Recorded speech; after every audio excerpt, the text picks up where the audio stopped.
United Way of Greater Knoxville, and we really appreciate you taking the time to be a part of this great conversation. To get started, I also want to thank our Young Leaders Society for the work that they've put into this great event, as well as Holloway Event Co. for the platform and the virtual event space. We're also really thankful for Dr. El Amin, who is agreed to speak to us about the disparity that currently exists in Knoxville neighborhoods. In lieu of a ticket today, we are requesting that you donate to Dr.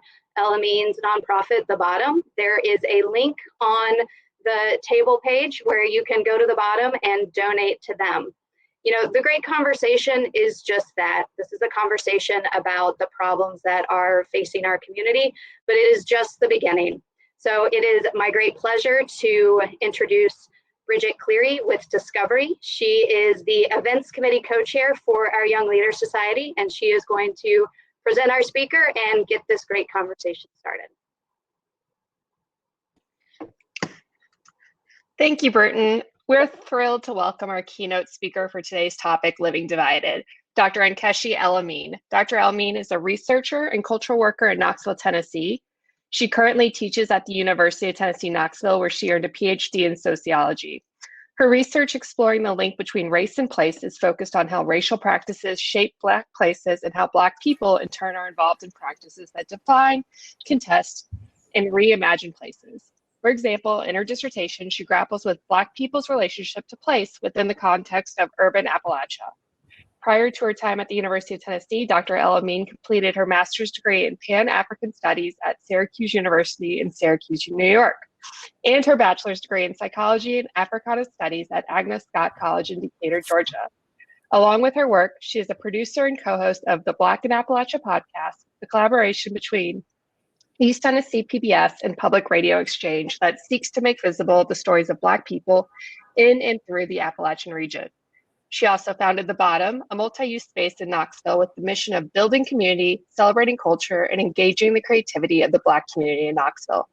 Furthermore, in organizations like Knoxville Rescue and Restoration and the City Council movement, Dr. El Amin works to bring about social, political, and economic change and build community among African American and/or other marginalized groups in Knoxville. Dr. El Amin, we are thrilled to have you here today, and I will toss to you. Thank you. Thank you so much, Bridget. Thank you, you all, for having me for this event, for this conversation. I'm really excited to be here. And I'm going to go ahead and do a shared screen so that we can get things started. All right.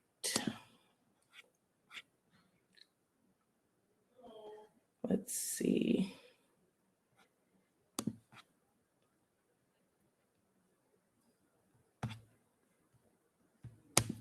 Okay. All right. Oops. All right. So when, can you all hear me okay? Okay, I can't see anything because I can only see my screen now, so I just want to make sure that you all are hearing me all right. But when the committee reached out to me to ask about talking about understanding neighborhoods and why they are divided, I felt like we had to start by understanding residential segregation, understanding neighborhoods, where they are, why they are where they are, who live in what neighborhoods, requires us to understand residential segregation. And so that's sort of what this talk is going to be about. I am going to talk about Knoxville, but within the context of what sort of happened in America over the past 100+ years. And this is like a Spark Notes version. So bear with me, and hopefully we'll have a chance to get into some questions and answers in the end and fill in some gaps where I missed things. All right, so to understand what we're seeing in Knoxville today, the separation of neighborhoods, differences between places like East Knoxville, West Knoxville, South and North Knoxville, I think it's important for us to start all the way back to post-Civil War Knoxville, right? And to understand how residential segregation was sort of ushered in that, coming from that time period. So at this as the Civil War ended, there was a lot of effort around getting back to life as normal, right? And life as normal in the late 1800s was gearing up for the Industrial Revolution, right? Or sort of jumping into the Industrial Revolution. And so Knoxville was in a really unique position as an urban center within Appalachia and sort of this cool location between lots of other major Southern cities.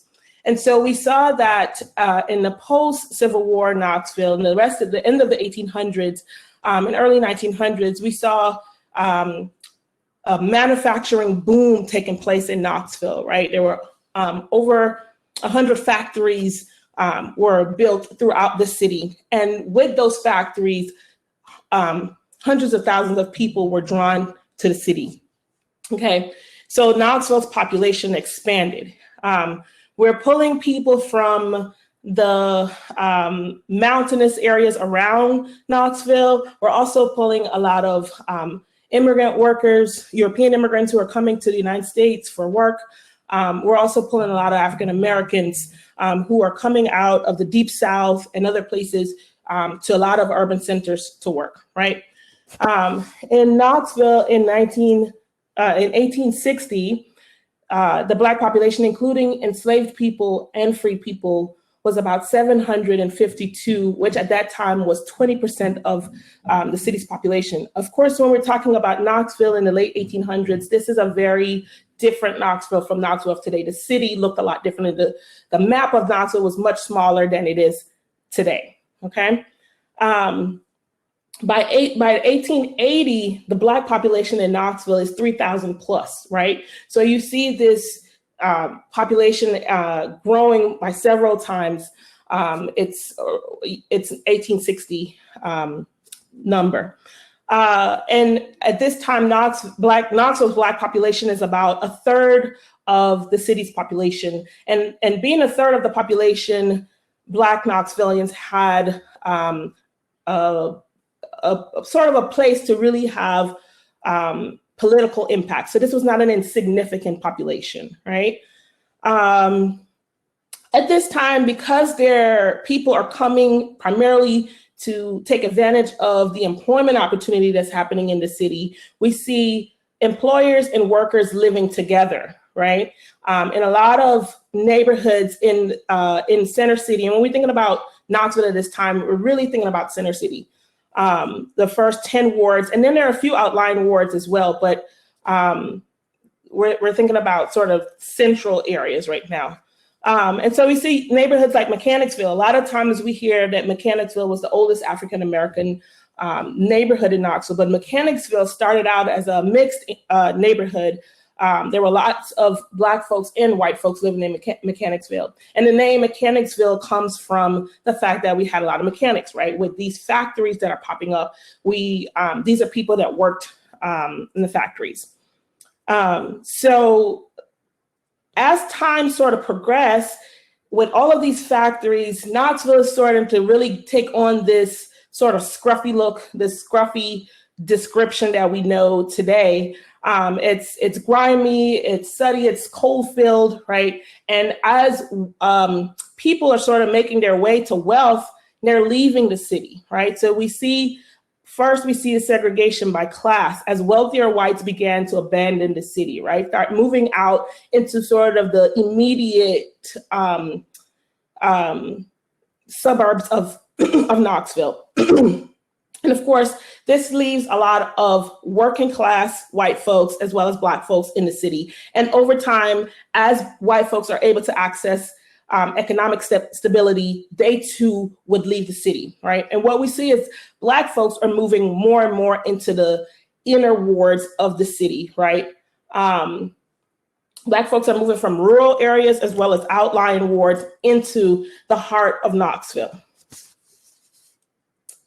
All right.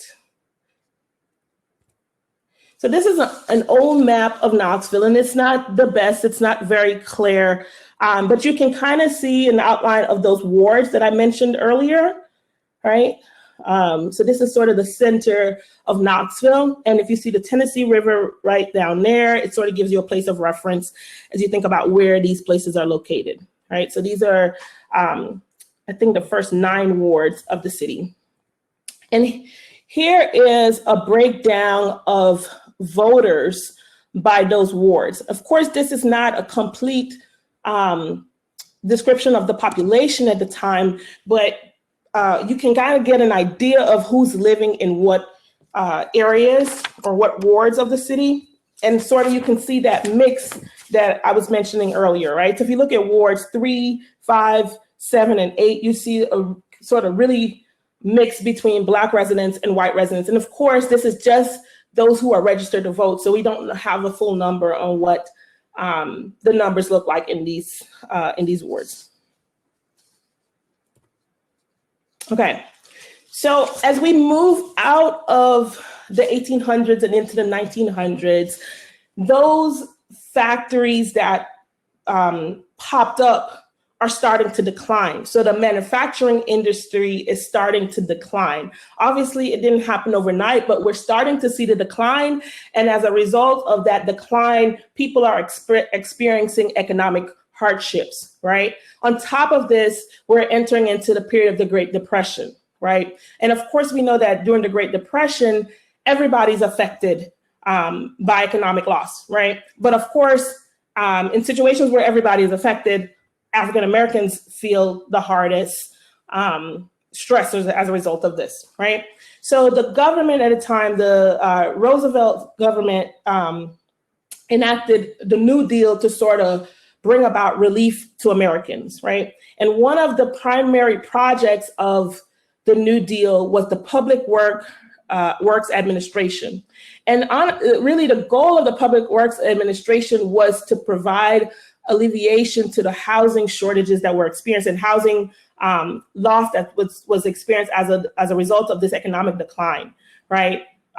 People were living in deplorable housing. People were living in overcrowding housing situation. People could not find housing, right? As there's so much decline, people are foreclosing on their homes. There's a lot of, a lot of loss happening across the country, but we're focusing on Knoxville. So the Public Works Administration was intended to alleviate the housing issues by creating these construction jobs. So on one hand, we'll put people into construction work, and on the other hand, we'll build housing, right? And so the Public Works Administration sort of took on this housing task of building public housing, and eventually, so this was in 1933 that the WPA was started, but by 1937, it sort of gives the task of creating housing to local housing authorities that were established. Okay, so there's a transition that happens, but I'm going to talk about this in a general sense. So when the Public Works Administration decided to take on housing, they decided that they would build public housing primarily for white middle to working class families, right? So when we think about public housing today, this is not what we think about. We don't think of white folks for sure, and we definitely don't think about middle class people, right? But public housing was intended for middle class families. There were these huge checklists that you had to be making a certain amount of income. You had to, had to be a family. There were all of these different things that you had to have to qualify to live in public housing. And so the person who was in charge of public housing at the time under the WPA was Harold Ickles, and he was the former president of the Chicago branch of the NAACP. And so he made sure that WPA public housing would be split 2/3, 1/3 between the white and Black population. So 2/3 of housing would go to the white population and 1/3 would go to the Black population, okay? Once public housing got into the jurisdiction of local housing authorities, I'm not sure if the numbers were sort of the same as far as the 2/3 to 1/3 ratio, but I'm assuming that it was very similar. Okay, and so one of the things that was very important with public housing that sort of shaped where people lived was the neighborhood composition rule, okay? So public housing had to be built for whites or Blacks. There was no integration, right? And so you can only build white projects in white neighborhoods and Black projects in Black neighborhoods. However, remember I explained earlier that a lot of times we had people living in integrated neighborhoods, right? This is where public housing really made an impact on any efforts that we may have been heading towards integration, right? By establishing that housing had to be either whites or Blacks, a lot of integrated neighborhoods, they just chose whichever one they wanted. So like it would either pick white or pick Black, right? And so those integrated neighborhoods started to transform around those public housing projects that were placed into them, right? So in Knoxville, we see the first two public housing projects coming about in being built or opened, in 1940. We had College Homes in Mechanicsville for Black residents and Western Heights in Lonsdale for white residents of Knoxville, right? Okay, so this is a picture, and I have a train that's passing by me, y'all, so hopefully it doesn't, it's not too loud and you can still hear me. And so we see here that Western Heights and Mechanicsville and College Homes were both built by the Knoxville Housing Authority, which was established around this time. I think it was established about 2 years before they built these projects. But they were in partnerships with the United States government. So the federal government provided the funds to the local housing authorities, and then they were responsible for building these public housing projects. All right. So like I said, we are not sure if what might have been the trajectory had public housing not been segregated in this way. I'm not saying that we would have seen a major integration in the United States, but it definitely was an opportunity that was passed on or missed, right? So these are pictures from College Homes in Knoxville and then Western Heights in Knoxville. Okay. So on one hand, we had public housing working in this way to create segregated neighborhoods. On the other hand, we had home ownership also doing the same thing, right? So in 1934, also under the New Deal, the government passed the National Housing Act of 1934, right? So this was the thing that created the 15 to 30-year mortgage, the 15 to 38 mortgage situation that we're currently still using, as well as low fixed interest mortgage rates, right? So this is where the government is trying to make home loans accessible to low-income people, right? Because before this time period, and especially because of the Great Depression, people are not buying homes, right? People either cannot afford it, or they're losing their homes due to the Depression. And so this is another major step that the government made to try to create access to housing, right? So one of the things, because they were creating this access to low-income families, it was important that the government figured out how to make sure that they weren't defaulting, that people weren't defaulting on their loans. And so that's where they created the Homeowners Loan Corporation, HOLC. And the HOLC worked with banks and real estate companies and others to create residential security maps. You may have heard of these as red line maps, right? And for those who are familiar with red line maps and those who are not, red line maps were literally, folks taking out a map of a particular city and using different color pens to make borders or boundaries around neighborhoods to sort of create a system to know where loans can be given, right?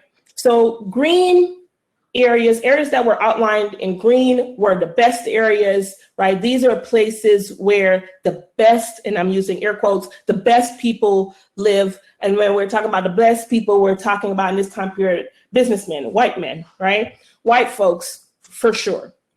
In the blue areas, we're looking at good people, right? So the green, they're the best areas and the best people. The blue areas, those are good people, good areas, white collar families, right? Then there's yellow. Yellow, we're looking at declining areas, working class families. And then there was red. And so the red areas were the detrimental areas, the hazardous areas, the worst people. We're talking about foreign-born people, low-class whites, and most significantly, Black people, right? And so people in these red line areas were not necessarily people who were in neighborhoods that were outlined in red. They weren't necessarily more likely to default on their loans, but redlining made it almost impossible for them to buy or refinance, right? So there was just no options loan-wise. So these red lines essentially became constraints. These were sort of containment lines, especially for the Black community, right? So as Black folks are sort of kept in these red line areas, white folks have begun this process of suburbanization, right? This is a process that started in the early 1900s, but it's really picking up coming out of World War II. As soldiers are coming back from the war, there is a huge effort around getting people into homes, single family homes. Subdivisions are popping up all over America, and we see this sort of suburbanization of cities, right? Including here in Knoxville. And once these neighborhoods were set up, they would establish these covenants that would forbid sellers, they would forbid sellers from selling homes to Black folks, right? Oftentimes, even the construction companies would get, they would be sort of warned not to sell to Black folks, right?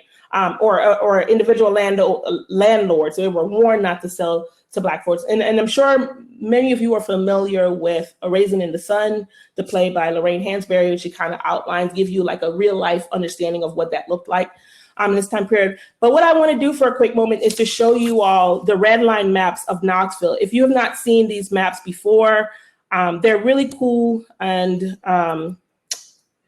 I use them all the time in my classes, and sometimes I just like to look at them because I think they're really cool.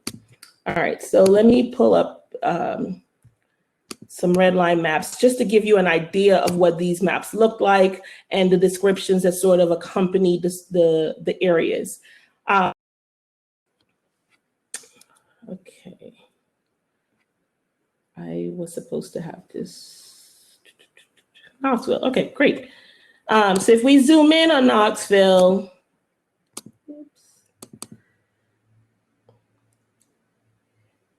you could sort of see the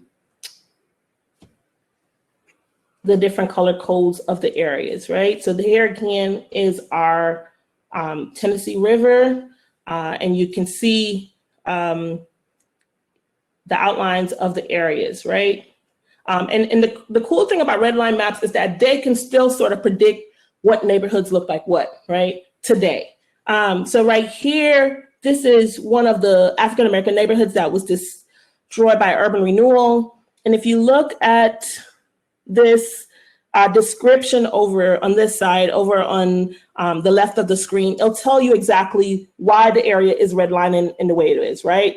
So this is one of the oldest sections of the city, rolling hills, almost exclusively occupied by Negroes, right? And then you can scroll down, they'll tell you what type of housing was in the areas, and give you a breakdown of why they were coded the way they are. If you look over here, this is one of the areas that was green, and I'm sure you all know where we are right here. see, but it gives you a description of who's living here, what their income is like, what type of housing, how much the houses cost, things like that. So this is a really cool map, and I'm happy to share this link. If you all have not looked at this before, you can take a look and maybe find your neighborhood and see what it looked like. So with things like redlining, it really made urban renewal something that was possible in Knoxville. And I know that you all talked about urban renewal last time, so I'm not going to do much talking there. So I'm going to go on and get to my last section because I know this is only a 20-minute talk. So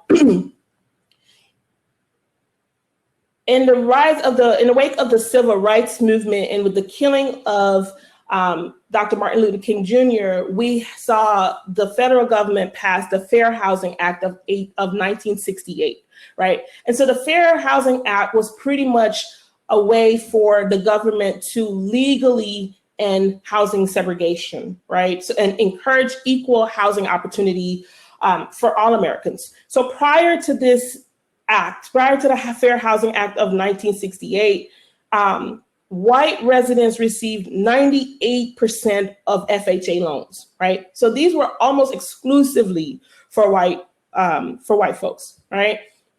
And so, but after 1968, Blacks were no longer confined to Black neighborhoods, right? However, the Fair Housing Act of 1968 did not make any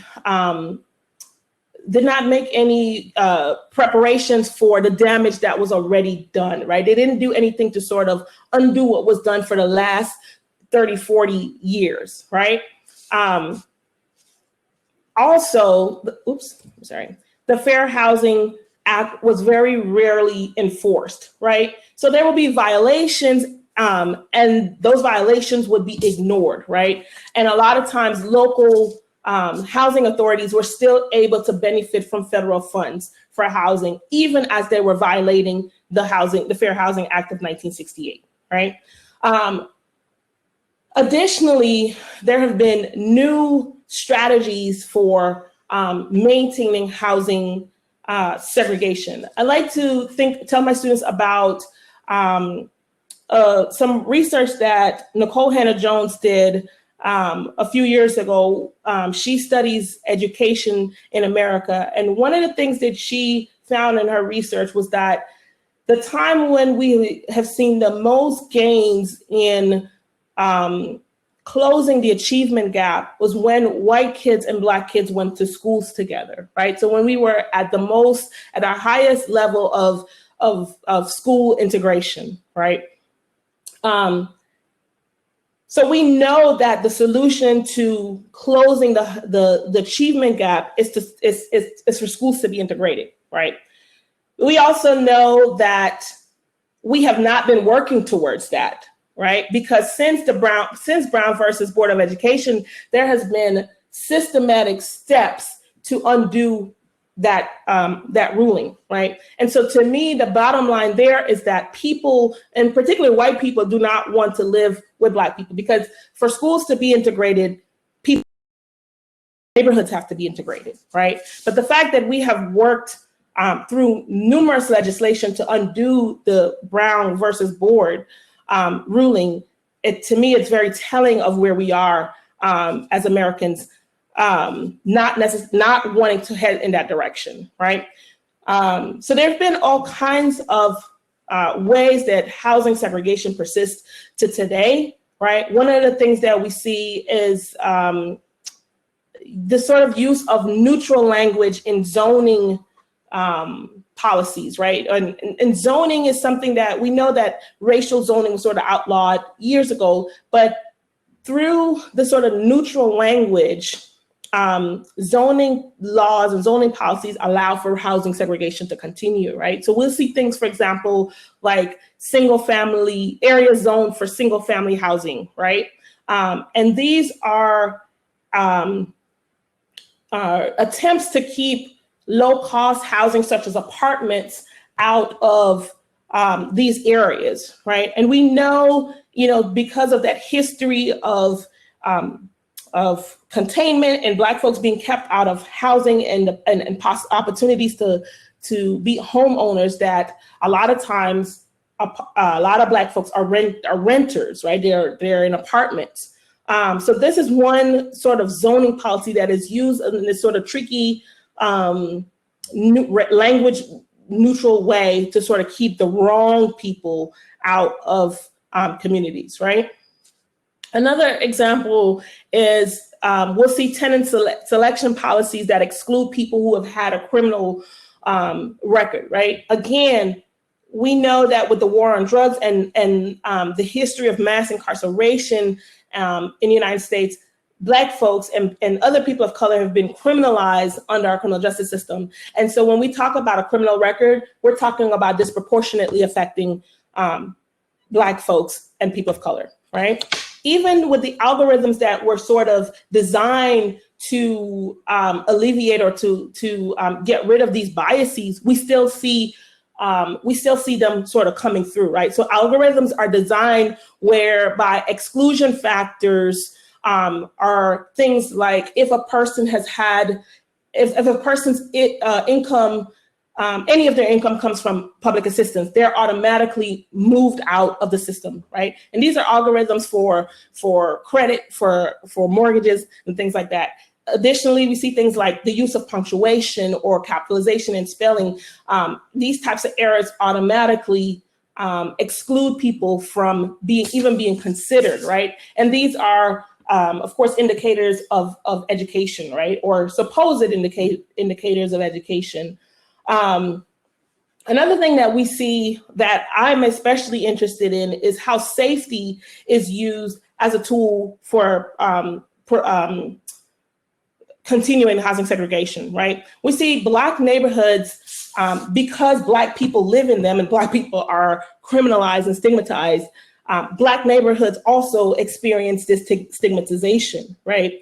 And so, for example, I remember when I was moving to Knoxville 7 years ago for graduate school, I was doing some quick searches online to see where would be a good place for me to live.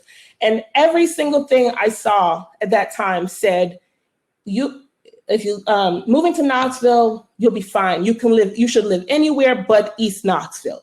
Everywhere is fine, but East Knoxville is not safe, right?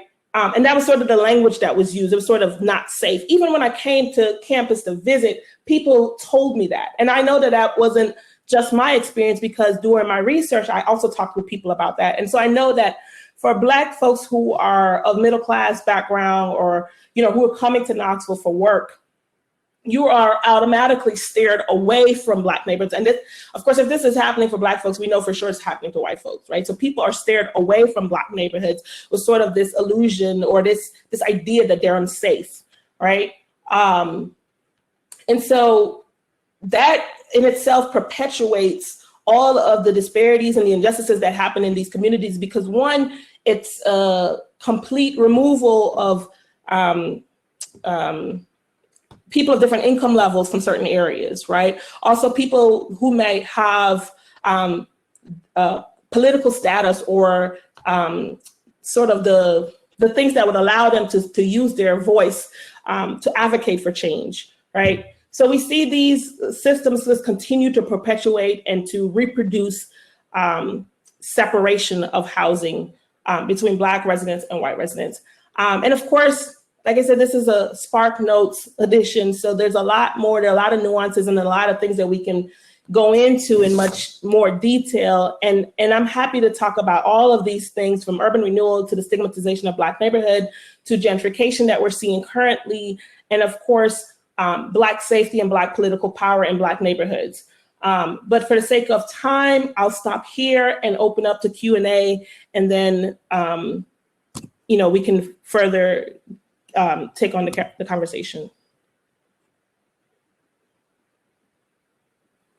And I think I can press exit. We are actually going to do table breakouts right now. So we're going to encourage you guys to go back to your table. We have some questions and prompts to talk amongst yourself. And then we'll all come back and we'll do Q&A with Dr. El-Amin. And address some of the questions that are already in the chat, and we will open it up to more questions. Thank you so much, Dr. El-Amin. We will be back in, I think, 10 minutes. We're going to do 10-minute breakouts. Okay, great.